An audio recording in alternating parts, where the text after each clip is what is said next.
A space journey starring a messy-haired pretty boy that comes out right after the award season is becoming a bit of a trend, isn't it? Project Hail Mary is about a man who randomly wakes up in space and has no memory of how he got there, but as the story progresses, he gets snippets of who he was and his purpose for being there. That purpose being to stop the sun from dying, which would also inevitably kill the Earth. Oh, and he has a partner. His name is Rocky. And yeah, he's pretty cool. This movie was directed by Lord and Miller, and can we acknowledge that these directors have the most outrageous assortment of genres and styles in their movies? How do we go from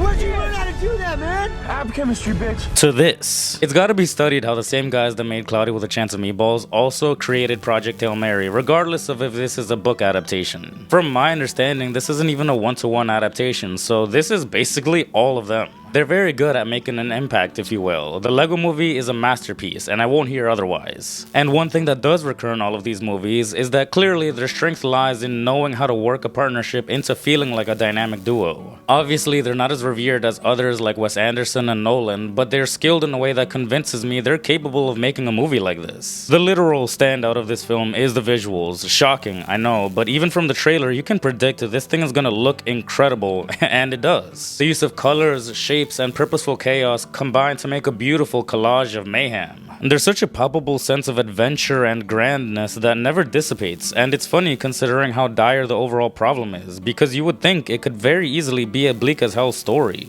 Despite the nihilism of Grace's journey, neither him nor the film ever lose that spark. Because it's still a goofy movie, clearly. The fact that a middle school teacher is secretly one of the most capable scientists on the planet is ridiculous. It's still silly and absurd, but honestly, leaning into that absurdity works wonders for this film. The movie never loses that smile-inducing use of vivid colors and creative imagery, and honestly, it's just such an expert use of visual storytelling. There isn't a single unimaginative frame in this thing, nothing ever looks boring, and yeah, everything is so vividly clear even in the out-of-focus shots. One of my personal favorite elements was how the flashbacks were in a different aspect ratio, but the light would bleed into the black bars. It was really original and impressive. The transitions from scene to scene were deliciously clever and often hilarious. And you need a certain level of expertise and confidence to make some of these bold choices, because if ill-prepared, some of these ideas could have been disastrous. Like I said before, for being a grim story, it never loses that shimmer. It's always hopeful, and it always finds a way to hold on to that optimism. Yes, there's sadness too, naturally, but what an insane sense of resilience. Grace being this basically dispensable life because the movie loves reminding the viewer he has no one, no family, not even a dog. Damn, it really is similar to Mickey 17. Anyway, his projection of humanity is so pure that he's even able to form a bond with a literal alien.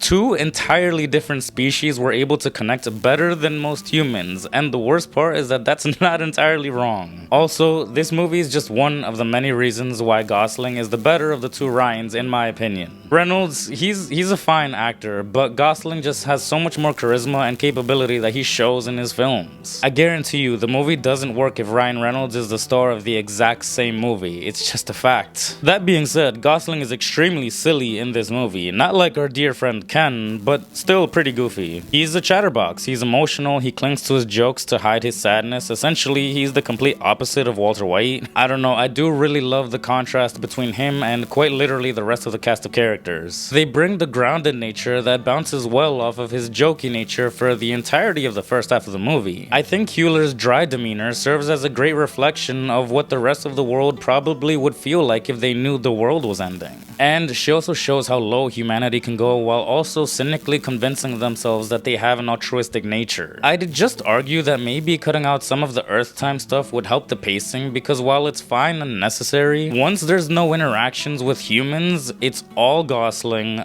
alone, in space, with Rock. That is such an arduous task to essentially be funny, likable, and personal while literally no one else is in the room. And on top of the fact that there was zero green screen use, which is that much more impressive because some of these sets are ridiculous. There's also so much going on screen that you can easily oversee one of, if not the biggest theme of the entire project, which is isolation and loneliness. Because yeah, the sad parts hit really freaking hard, and that very human fear of being being alone is articulated in such an interesting, spine-chilling character study. Not to say Grace wasn't an excellent vehicle to get this point across, because clearly he was. I honestly think the one that was even better at exploring this theme was Rocky. Rocky is arguably more of a surrogate for the viewer than Grace is. Like, yeah, he's this cute, lovable Pokemon. While it and Grace mirror each other in many ways, I love that whether it's experience or instinct to be able to hold back from falling apart when they inevitably go their separate ways, you can just see Rocky not handle the departure with as much grace as Grace does. Almost like he naively hopes they can just not split apart and stay on that ship forever. It's just more cathartic and empathetically resonant through Rocky's eyes. Rocky's like a bouncing ball of energy for a lot of its screen time, and it's great to see when it has its zoomies and rummages through Grace's ship. It was cute, but we also never find out for how long he was alone since the others died. We have no sense of time in that sense. And judging by the only details of Rocky's past, where Rocky is probably around 200 years old, it could have been floating for a really long time. It kinda does the Matt Damon thing from Interstellar, but it does it in a way where it's not the worst part of the movie. I'd actually love to know, by the way, I watched this with the missus and we came away with two different vibes. She believes that it's more of a father-son relationship, and I personally thought it was more of a bros vibe. I'd love to know how you felt about the Rocky-Grace relationship. Regardless, their relationship is so strong and the chemistry is so infectious that it proved that the movie made an excellent choice in not having an extremely convoluted story. There's not that many plot threads, and it's to the point that for large chunks of the movie, you kind of forget about the mission because you're just enjoying seeing these two interact, and I loved that. It shows how important the emotion is in this story. I think my only critique would be that the later flashbacks are kind of clunkily placed and, to be honest, not necessary. I understand it's basically the completion of his character arc because saving Rocky no matter the price is fulfilling his dream of being a hero despite being a coward, a sentiment anyone and everyone can relate to. It's easy to say I could be a hero behind the protection of a screen, but against real insurmountable odds, we would all fold. My issues with the flashbacks though is that I kind of already knew what kind of person he was by that point. If anything, it's just a testament to the rest of the movie being so good at fleshing out who he was that by that point it's redundant. It's a stretch, but honestly the only narrative input those flashbacks had were to confirm that humans are scum, and like, I don't really think that was surprising anyone. Still, that's just nitpicking. It's genuinely surprising how effective this movie is at shocking the viewer with an unshocking plot. A generic story that can move oceans of people to love it. Isn't that what movies are about? Especially when it's not major franchise stuff. I really like this film and it's definitely gonna be a classic in the future. But that's it for me. I'd appreciate a thumbs up, subscribe, and sincerely yours,